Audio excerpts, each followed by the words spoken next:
ভাষার জন্য যারা লড়াই করে শহীদ হয়েছেন তাদের শ্রদ্ধা জানাতে কেন্দ্রীয় শহীদ মিনারে নেমেছে মানুষের ঢল। শ্রদ্ধা আর ভালোবাসায় স্মরণ করছেন ভাষা শহীদদের।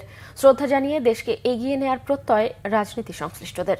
লিটন খানের ক্যামেরায় আরও জানাচ্ছেন মোবাশ্বের আহমেদ। ফুলে ফুলে ছেয়ে গেছে শহীদ মিনার।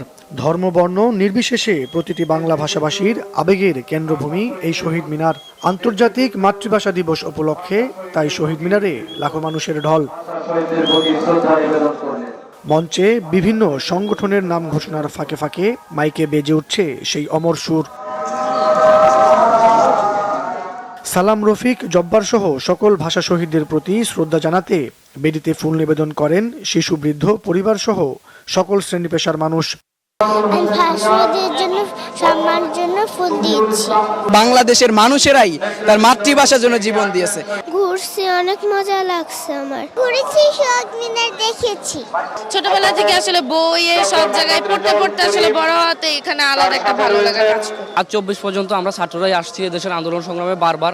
শিশুরাও যেন জানে আজকের দিনের মাহাত্ম্যটা কি, আমাদের যারা ভাষার জন্য প্রাণ দিয়েছেন তাদের সাথে পরিচয় করে দেওয়ার জন্য। খুবই কেউ অস্থির হচ্ছে না বা এলোমেলো করার চেষ্টা করছে না, সুন্দরভাবে বিষয়টাকে মেনটেন করা হচ্ছে। আমার ভালো লাগছে।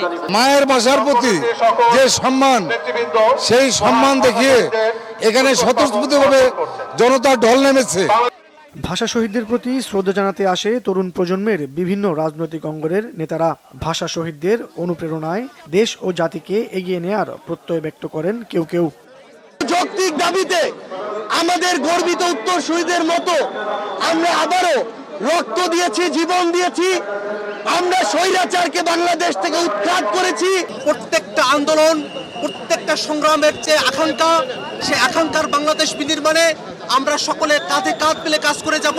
আমরা আশঙ্কা দেখতে পাচ্ছি গত 53 বছরে ভাষা ইনস্টিটিউট থেকে শুরু করে সবগুলো ভাষার যতগুলো প্রতিষ্ঠান রয়েছে এগুলোকে ক্রিপল করে বা পঙ্গু করে রাখা হয়েছে।